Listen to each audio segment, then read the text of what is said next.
મારું નામ સ્નેહ ફળદુ છે.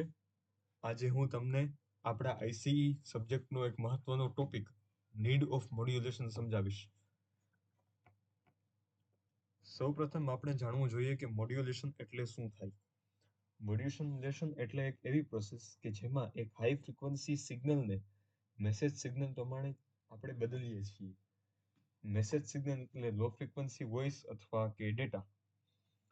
કરિયર સિગ્નલ એટલે કે હાઈ ફ્રીક્વન્સી વેવ છે જે માહિતીને લાંબા ગાળા સુધી લઈ જઈ શકે છે. પછી આપણે આવીએ કે મોડ્યુલેશનની જરૂર શું છે.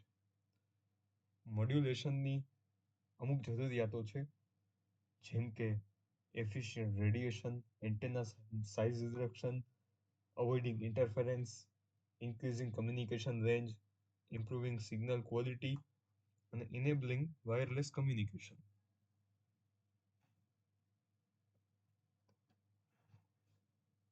જેમાં ફર્સ્ટ આપણે આવીએ કે એફિશિયન્ટ રેડિયેશન ઓફ સિગ્નલ એટલે કે એવા બેઝમેન્ટ સિગ્નલ કે જે 0 થી 20 કિલો હર્ટ્ઝ જેવા લો ફ્રીક્વન્સી સિગ્નલ હોય અને એમાંથી સ્ટ્રોંગ ઇલેક્ટ્રોમેગ્નેટિક વેવ્સ જનરેટ થતા ન હોય.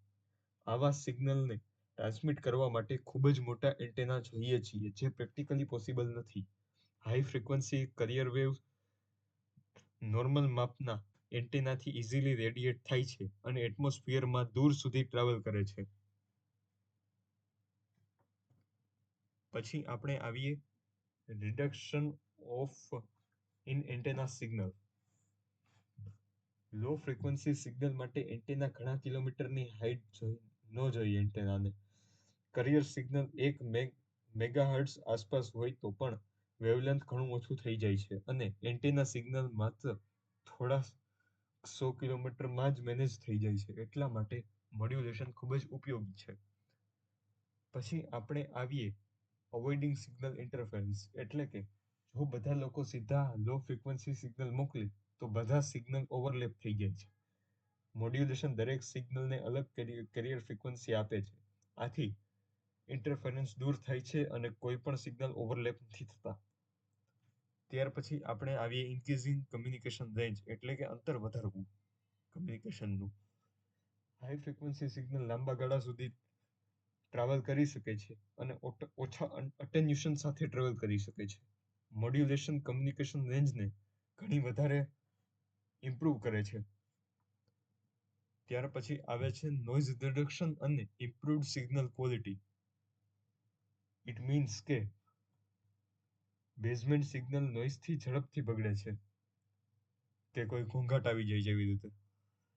મોડ્યુલેટેડ સિગ્નલ પર ફિલ્ટરિંગ, એરર કરેક્શન અને એડવાન્સ મોડ્યુલેશન ટેકનિકનો ઉપયોગ કરી શકીએ છીએ.